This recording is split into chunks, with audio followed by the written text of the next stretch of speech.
ಆ 4 ಫಾರ್ಮುಲಾ ನೆನ್ಪಿಟ್ಕೊಳ್ಬೇಕು. ಯಾವುದಾದ್ರೂ ಒಂದು ಕ್ವಶನ್ನು ಅದರ ಮೇಲ್ಗಡೆಗೆ ಇದ್ದೇ ಇರುತ್ತೆ. ಕೋಶೆಂಟ್ ಫಾರ್ಮುಲಾ ಏನು? U by v, v square ಡಿನಾಮಿನೇಟ್ರಲ್ಲಿ v into d u by D x minus of it is a u into D V by D x. ಅಲ್ಲಿ ಹಾಕಿದಾಗ ನಮ್ಗೆ ಆನ್ಸರ್ ಬರುತ್ತೆ. Note, it is a y is equal to a plus x upon a minus x ಅಂತ ಇತ್ತಂದರೆ the question number 37, the value of a sine of 40 plus sine of 20 is your option. 4 option ಇದೆ which is correct. ಹಾಗೆ ನಾವು justify ಮಾಡೋಕ್ಕಾಗಲ್ಲ ಯಾವುದು ಅಂಥೇಳಿ. ಅದಕ್ಕೊಂದು particular formula ಇರುತ್ತೆ. ಆ ಫಾರ್ಮುಲಾದಲ್ಲಿ ನಾವು ವ್ಯಾಲ್ಯೂವನ್ನು ಸಬ್ಸ್ಟಿಟ್ಯೂಟ್ ಮಾಡಿ ಅಲ್ಲಿ ನಾವು ಕ್ಯಾಲ್ಕುಲೇಟ್ ಮಾಡಬೇಕಾಗತ್ತೆ. ಕೊಟ್ಟಿರೋ ಕ್ವಶನ್ಸನ್ನು ನೋಡಬೇಕು. ಸೈನ್ ಪ್ಲಸ್ ಸೈನ್ ಇದೆ, ಅಥವಾ ಕಾಸ್ ಪ್ಲಸ್ ಕಾಸ್ ಇರ್ಬೋದು, ಅಥವಾ ಮೈನಸ್ ಇರ್ಬೋದು. ಪ್ಲಸ್ಸು ಮೈನಸ್ ಫಾರಮಲ್ಲಿ ಸೈನ್ ಕಾಸ್ ಕೊಟ್ಟಿರ್ತಾನೆ. ಆವಾಗ ನಾವು ಟ್ರಿಗ್ನೋಮೆಟ್ರಿ ಟ್ರಾನ್ಸ್ಫಾರ್ಮೇಷನ್ ಫಾರ್ಮುಲೆ ಅಂತ ಏನು ಚಾಪ್ಟರ್ ಬರುತ್ತೆ ಅಲ್ಲಿ ಇವಕ್ಕೆ ಫಾರ್ಮುಲಾಗಳನ್ನು ಕೊಟ್ಟಿರ್ತವೆ. ಆ ಡಿಗ್ರಿ ವ್ಯಾಲ್ಯೂಸ್ ಯಾವುದಾದ್ರೂ ಇರ್ಬೋದು, ಫಾರ್ಮುಲಾ ಮಾತ್ರ ಅದನ್ನೇ ನಾವು ಯೂಸ್ ಮಾಡಬೇಕಾಗುತ್ತೆ. ಹಾಗಾದರೆ ಇದಕ್ಕೆ ಕೊಟ್ಟಿರುವ ಯೂಸ್ ಮಾಡೋಂಥ ಫಾರ್ಮುಲಾ ಯಾವುದು ನೋಡೋಣ. It is A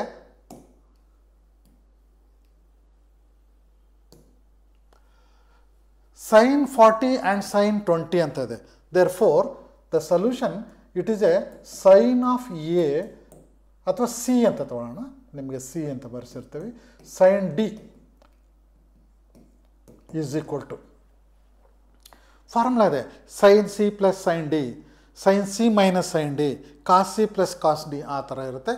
it is A sin c plus sin d ಅಂದರೆ 2 sin c ಪ್ಲಸ್ ಡಿ. ಇದು ಪ್ಲಸ್ ಇದ್ದರೆ ಇದು ಮಲ್ಟಿಪಲ್ಲು. ದೇರ್ಫೋರ್ ಇಲ್ಲಿ 2 ಆದರೆ ಇದು by 2 into cos of C minus D by 2. ಇದು ಫಾರ್ಮುಲಾ. ನನಗೆ ಯಾವಾಗ ಇದರ ಸೊಲ್ಯೂಷನ್ ಈಸಿ ಅನಿಸುತ್ತೆ ಅಂದರೆ ಆ ಕೊಟ್ಟಿರೋ ಕ್ವಶನ್ನಿಗೆ ಪರ್ಟಿಕ್ಯುಲರ್ ಯಾವ ಫಾರ್ಮುಲಾ ಸೂಟಬಲ್ ಆಗುತ್ತೆ ಅದನ್ನು ನಾನು ಕರೆಕ್ಟಾಗಿ ಬರೆದಾಗ easily you can get your answer. ಹಾಗಾದರೆ answer it is a 40 degree, it is what? 20 degree. This is becomes a 2 sin of 40 plus of 20 divided by 2 and cos of 40 minus of 20 divided by 2. Therefore, this is 2. It is a 60 and divided by 60 is 30. Therefore, sin 30 into cos of it is a 20 and divided by 2 is it is a 10, cos of 10 degree. ಇಲ್ಲೇ 2 ಇರೋದು ಯಾವುದೂ ಇಲ್ಲ, √2 ಇದೆ, √3 ಇದೆ. Therefore ಹಾಗಾದರೆ ಇದರ ಬೆಲೆಯನ್ನು ನಾವು ಕ್ಯಾಲ್ಕುಲೇಟ್ ಮಾಡಬೇಕು. sin 30 ಡಿಗ್ರಿ ನಿಮ್ಮ ಟೇಬಲಲ್ಲಿ ನಾವು ವ್ಯಾಲ್ಯೂಸನ್ನು ಕೊಟ್ಟಿರ್ತೇವೆ. sin 30 is half, sin 0 is 0 table value, and sin 45 is 1 by √2 and sin 60 √3 by 2. ಈ ವ್ಯಾಲ್ಯೂಸ್ ಟೇಬಲನ್ನು ಏನು ನಮಗೆ ಕೊಟ್ಟಿರ್ತೇವೆ ನಮಗೆ ಇದರ ವ್ಯಾಲ್ಯೂಸ್ ಗೊತ್ತಿರಬೇಕು. sin 30 is half, therefore value is half, 2 cancel ಆಗುತ್ತೆ ಇಂಟು ಕಾಸ್ ಆಫ್ 10. ಹಾಗಾದರೆ ಆನ್ಸರ್ ಈಸ್ cos 10. ನಿಮ್ಮ ಆನ್ಸರು √3 cos 10 ಇದೆ, ಇಲ್ಲಿ cos 20 ಇದೆ, cos 10 ಮಾತ್ರ ಇದೆ, cos 10 ಇದು cos 10 ಇದೆ, √2 ಇದೆ, ಬರೋದಿಲ್ಲ. ಹಾಗಾಗಿ ನಿಮ್ಮ option is answer for the question number 37 is 3. Answer is 3 is correct. This is how you can justify your answer for the question number 37. ಬೇರೆ ಕ್ವಶನ್ ಕೋಡಲ್ಲೇ ಇದು ಕ್ವಶನ್ ನಂಬರ್ 6ಗೆ ಬರ್ಬೋದು, ಕ್ವಶನ್ ನಂಬರ್ 25ಗೂ ಬರ್ಬೋದು, ಅಥವಾ ಕ್ವಶನ್ ನಂಬರ್ 87ಗೆ ಹೋಗ್ಬೋದು. ಅಂದರೆ ಆ question paper ಕೋಡ್ಗಳು change ಇರುತ್ತೆ. ನಾವು ಯಾರ್ಯಾರ್ದು ಪಕ್ಕದಲ್ಲಿರೋದನ್ನು ನೋಡಿ ನಾವು ಟಿಕ್ ಮಾಡೋಕ್ಕೆ ಬರೋದಿಲ್ಲ. ಯಾಕಂದರೆ ಅವನ ಕ್ವಶನ್ ಕೋಡ್ ನಂಬರ್ ಚೇಂಜ್ ಇರುತ್ತೆ, ಅಂದರೆ ಸೀರಿಯಲ್ ನಂಬರ್ ಚೇಂಜ್ಗಳಾಗ್ತವೆ. ಹಾಗಾಗಿ ನಿಮ್ಮ ಆನ್ಸರನ್ನು ನೀವೇ ಅದನ್ನು ಕ್ಯಾಲ್ಕುಲೇಷನ್ ಮಾಡಿ ಬರೀಬೇಕಾಗತ್ತೆ. This is the formula sine c plus sine d. ಅದೇ ಥರ ಮೈನಸ್ ಇತ್ತಂದರೆ ಇದು sine c minus sine d ಇತ್ತಂದರೆ 2 ಕಾಸ್, ಇದು ಕಾಸ್ ಇಲ್ಲಿ ಬರುತ್ತೆ, ಸೈನ್ ಈ ಕಡೆ ಹೋಗುತ್ತೆ. ಮೈನಸ್ ಇದ್ದರೆ ನಾವು ಈ ಸರಿ ಪ್ಲಸ್ ಮಾಡಿರ್ತೇವೆ, ನೆಕ್ಸ್ಟ್ ಮೈನಸ್ಸಿಗೆ ಮಾಡ್ಬೋದು. ಅಥವಾ ಕಾಸ್ ಮಾಡಿದರೆ ಇದೇನಾದರೂ ಕಾಸ್ ಇತ್ತಂದರೆ cos C plus cos D ಕೊಟ್ಟಿರೋ ಆ್ಯಂಗಲ್ ಇಲ್ಲ cos 60 cos 30 cos 40 cos of 30 ಹೀಗೇನಾದರೂ ಕೊಟ್ಟರೆ ಅಥವಾ 20 10 ಹಿಂಗೇನಾದ್ರು ಕೊಟ್ಟರೆ ಆವಾಗ ನಾವು ಕಾಸಿಗೆ ಫಾರ್ಮುಲಾ ಅದೇನಾಗುತ್ತೆ 2 cos C plus d by 2 cos of C minus D by 2. By chance ಏನಾದರೂ cos c minus cos d ಕೊಟ್ಟರೆ ಕಾಸ್ ಸಿ ಮೈನಸ್ ಅಂದರೆ cos of 50 degree minus of cos of 20 degree ಹೀಗೇನಾದರೂ ಕೊಟ್ಟರೆ 60 degree and minus of cos 20 degree ಕೊಟ್ಟರೆ ಅವಾಗ ಅಲ್ಲಿ formula ಏನಾಗುತ್ತೆ ಅಂದರೆ minus of 2 sine c plus c d by 2 and sine ಎರಡು ಕಡೆಗೂ sign cos C plus c cos d ಇದ್ದರೆ ಎರಡು ಕಾಸ್ ಇರ್ತದೆ, ಬಟ್ ಅದು c plus d c minus d common ಇರುತ್ತೆ. ಇಲ್ಲೇ -2 sine into sine of C minus D by 2 ಯಾವಾಗ cos c minus cos d ಕೊಟ್ಟಾಗ ಮಾತ್ರ. ಆ 4 ಫಾರ್ಮುಲಾ ನೆನ್ಪಿಟ್ಕೊಳ್ಬೇಕು. ಯಾವುದಾದ್ರೂ ಒಂದು ಕ್ವಶನ್ನು ಅದರ ಮೇಲ್ಗಡೆಗೆ ಇದ್ದೇ ಇರುತ್ತೆ. ಮಲ್ಟಿಪಲ್ ಫಾರಮ್ ಅಥವಾ ಅಡಿಷನ್ ಫಾರಮ್ ಬರ್ತಕ್ಕಂಥ calculations. This is the solution. Question number 3 is correct. This is how we can check your answer in the question paper. So ನೋಡಿ trigonometry ಮುಗಿತು. ನೆಕ್ಸ್ಟ್ ಇರೋದು it is a determinants and integration and application ಅಥವಾ definite integral.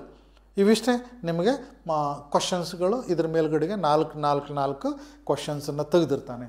ಈಗ what is the derivative of this? What is the derivative?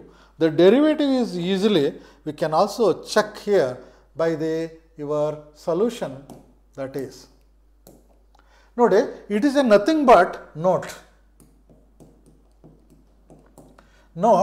It is a y is equal to a plus x upon a minus x ಅಂತ ಇತ್ತು ಅಂದರೆ what is A dy by dx? What is a dy by dx? dy by dx is nothing but ಇದರ derivative ಏನಾಗುತ್ತಪ್ಪ ಅಂದರೆ it is a 2a upon a minus x whole square. A ಅಂದ್ರೇನು? ಮೊದಲನೇ value. A ಅಂದರೆ it is a quotient formula. ನೀವು ಮಾಡೋದಿದ್ರೆ ಕೋಶಂಟಲ್ಲೇ ಮಾಡಬೇಕಾಗುತ್ತೆ. ಕೋಶಂಟ್ ಫಾರ್ಮುಲಾ ಏನು? ಯು ಬೈ ವಿ ಸ್ಕ್ವೇರ್ ಡಿನಾಮಿನೇಟ್ರಲ್ಲಿ v into d u by D x minus of it is a u into D V by D x. ಅಲ್ಲಿ ಹಾಕಿದಾಗ ನಮ್ಗೆ ಆನ್ಸರ್ ಬರುತ್ತೆ. ಇದರ ಆನ್ಸರ್ ಏನು ಹಾಗಾದರೆ this is what value is 2 A is 1 upon A is 1 minus X of the bracket whole square 2 upon 1 minus X bracket whole square. ನೋಡಿ 2 upon 1 minus X bracket whole square ಇದು direct formula. Calculation ಮಾಡೋದಾದರೆ what is it is a U by V it is a D Y by D X. ಎರಡು ತೋರಿಸಿರ್ತಾನೆ ನಿಮಗೆ ಯಾವುದು easy. ಇದಕ್ಕೆ ಇವೆಲ್ಲ standard form. ಇದು ಉಲ್ಟಾ ಆದರೆ ಏನಾಗುತ್ತೆ? ವ್ಯಾಲ್ಯೂ ಏನಾದರೂ ಚೇಂಜ್ ಆದರೆ ಏನಾಗುತ್ತೆ? There are some different direct solutions. ನೀವು ಆ ಕೋರ್ಸ್ನ ಜಾಯಿನ್ ಆದರೆ ಆ ಥರದ್ದು ಸ್ಟ್ಯಾಂಡರ್ಡ್ ಆ ವ್ಯಾಲ್ಯೂಸ್ಗಳು ಚೇಂಜ್ ಆದರೆ ಅಥವಾ ನ್ಯೂಮರೇಟ್ರ್ ಮೇಲ್ಗಡೆ ಹೋದರೆ ಡಿನಾಮಿನೇಟ್ರ್ ಮೇಲ್ಗಡೆ ಹೋಗಿ ನ್ಯೂಮರೇಟ್ರ್ ಕೆಳಗಡೆ ಬಂದರೆ ಏನಾಗುತ್ತೆ ಅವೆಲ್ಲ ನೋಟ್ಸನ್ನು ನಾವು ನಿಮ್ಮ ರೆಗ್ಯುಲರ್ ಆಫ್ಲೈನ್ ಕ್ಲಾಸಲ್ಲಿ ನಾವು ಅದನ್ನು ಹೇಳಿರ್ತೀವಿ. ಅದನ್ನು ನೀವು ಯೂಸ್ ಮಾಡ್ಕೋಬೋದು. This is U into D V by D X. Therefore ಇದು ಸೇಮ್ ಇರುತ್ತೆ. This is what 1 minus of the X bracket whole square. It is a V means 1 minus X. Derivative of U ಅಂದರೆ numerator X ಇದೆ and 1 is 0, X derivative is 1. ನಾನಲ್ಲಿ ಮತ್ತೆ ಪುನಃ detail ಬರೆಯೋ ಅವಶ್ಯಕತೆ ಇಲ್ಲ. ನೀವು ಯಾವುದೇ ಬರೆದಿರೋದನ್ನು ಯಾರೂ ಚೆಕ್ ಮಾಡೋದಿಲ್ಲ. ಆನ್ಸರ್ ಯಾವುದು ಕರೆಕ್ಟು ಟಿಕ್ ಮಾಡಬೇಕು. ನಿಮಗೆ ರಿಸಲ್ಟು ಫಾರ್ಮುಲಾಗಳು ಗೊತ್ತಿರಬೇಕು. ಅಲ್ಲಿ ಶಾರ್ಟ್ ಫಾರ್ಮಲ್ಲಿ ಡೈರೆಕ್ಟಾಗಿ ಕ್ಯಾಲ್ಕುಲೇಷನ್ ಮಾಡ್ಕೋಬೇಕು. ನೀವು ಮಾಡಿ ಯಾರಿಗೂ ತೋರಿಸ್ಬೇಕಾಗಿಲ್ಲ. ನಿಮ್ಮ ಆನ್ಸರನ್ನು ನಾವು ಯಾರು ನೋಡೋದಿಲ್ಲ. ಓನ್ಲಿ ನಮಗೆ ಬರ್ತಕ್ಕಂಥದ್ದು OMR ಶೀಟ್ ಮಾತ್ರ. ಕ್ವಶನ್ ನಂಬರ್ 1ಗೆ 4ರಲ್ಲಿ ಯಾವುದು ಕರೆಕ್ಟು, 2ದಲ್ಲಿ 4ರಲ್ಲಿ ಯಾವುದು ಕರೆಕ್ಟು, 3ದಲ್ಲಿ ಯಾವುದು ಕರೆಕ್ಟು ಅಷ್ಟೇ. It goes to the computer and it will scan your answers and gives the total marks. Therefore u is 1 plus x. What is a v? V is here 1 is 0, x derivative is minus of 1. This is becomes 1 plus x, minus into minus plus, it is also a 1 minus x and minus 1 plus x. ನೋಡಿ x cancel ಆಗುತ್ತೆ. 1 minus x of the bracket whole square is equal to, it is a 1 plus 1 is 2 divided by 1 minus of x bracket of the whole square. ನೋಡಿ ನೀವು ಫಾರ್ಮುಲಾದಲ್ಲಿ ಮಾಡಿದ್ರೆ ಇದಕ್ಕೆ direct answer 2a minus X. A ಅಂದರೆ ಅಲ್ಲೇ ಯಾವುದು value ಕೊಟ್ಟಿರ್ತಾನೆ ಅದು. ಇದು ಉಲ್ಟಾ ಆದರೆ ಮೈನಸ್ ನೆಗೆಟಿವ್ ಬರುತ್ತೆ, ಸೇಮ್ ಇರುತ್ತೆ. Minus 2a minus of 2a ಆಗುತ್ತದು. That is how there are some results, standard results, we can use this. ಇದು ಉಲ್ಟಾ ಆದರೆ minus 2a reverse. This is your derivative result. Answer is 1 is correct. 2 upon 1 minus of the bracket whole square. Okay? Next. ಡೆರಿವೇಟಿವ್ನಲ್ಲಿ ಯಾವುದಿದೆ ನೋಡೋಣ. So ಇದಿಷ್ಟು ನಮ್ಮ ಅಕಾಡೆಮಿಯಿಂದ 2026 DCETಗೆ aspirant ಇರೋರಿಗೆ ನಮ್ಮ ಅಕಾಡೆಮಿಯಿಂದ ಇಷ್ಟೊಂದು ಆಫರ್ಗಳನ್ನು ಕೊಡ್ತಾ ಇದ್ದೀವಿ. ಸೊ ಇನ್ ಕೇಸ್ ನೀವು ರಿಜಿಸ್ಟರ್ ಆಗಬೇಕು ಅಂದರೆ ಇಲ್ಲಿ ಕಾಣ್ತಾ ಇರೋವಂಥ QR ಕೋಡನ್ನು ಸ್ಕ್ಯಾನ್ ಮಾಡೋದ್ರ ಮೂಲಕ ನೀವು ರಿಜಿಸ್ಟರ್ ಮಾಡ್ಬೋದು. ಅಥವಾ ನಮ್ಮ ವಾರಿಜಾ ಅಕಾಡೆಮಿ ಆ್ಯಪನ್ನು ಗೂಗಲ್ ಪ್ಲೇಸ್ಟೋರಲ್ಲಿ, in case Android phone users ಆದರೆ ನೀವು ಪ್ಲೇಸ್ಟೋರಿಂದ ವಾರಿಜಾ ಅಕಾಡೆಮಿ ಆ್ಯಪನ್ನು ನೀವು ಡೌನ್ಲೋಡ್ ಮಾಡ್ಕೋಬೋದು. ಇನ್ ಕೇಸ್ ಐಫೋನ್ ಯೂಸರ್ಸ್ ಆದರೆ ಕ್ಲಾಸ್ ಪ್ಲಸ್ ಆ್ಯಪಲ್ಲಿ ನೀವು ರಿಜಿಸ್ಟರ್ ಮಾಡ್ಬೋದು. ಅದಕ್ಕೆ ಆರ್ಗನೈಜೇಷನ್ ಕೋಡ್ ಬಂದುಬಿಟ್ಟು RVHKK. ಸೊ ಆ್ಯಂಡ್ರಾಯ್ಡ್ ಫೋನ್ ಯೂಸರ್ಸ್ಗೆ ವಾರಿಜಾ ಅಕಾಡೆಮಿ ಆ್ಯಪ್ ನಿಮಗೆ ಪ್ಲೇಸ್ಟೋರಲ್ಲೇ ಸಿಗುತ್ತೆ. ಇನ್ ಕೇಸ್ ಐಫೋನ್ ಯೂಸರ್ಸ್ ಆದರೆ ನೀವು ಕ್ಲಾಸ್ ಪ್ಲಸ್ಸಲ್ಲಿ ಆರ್ಗನೈಜೇಷನ್ ಕೋಡ್ RVHKKಯನ್ನು ಟೈಪ್ ಮಾಡಿ ನೀವು ಕೂಡ ರಿಜಿಸ್ಟರ್ ಆಗ್ಬೋದು. ಸೊ ಈ ಫೆಸಿಲಿಟಿನ ನೀವು ಯೂಸ್ ಮಾಡಿಕೊಂಡು DCETನ ಚೆನ್ನಾಗಿ ಕ್ರ್ಯಾಕ್ ಮಾಡಿ ಒಳ್ಳೆಯ ಇಂಜಿನಿಯರಿಂಗ್ ಕಾಲೇಜನ್ನು ಪಡ್ಕೋಬೋದು.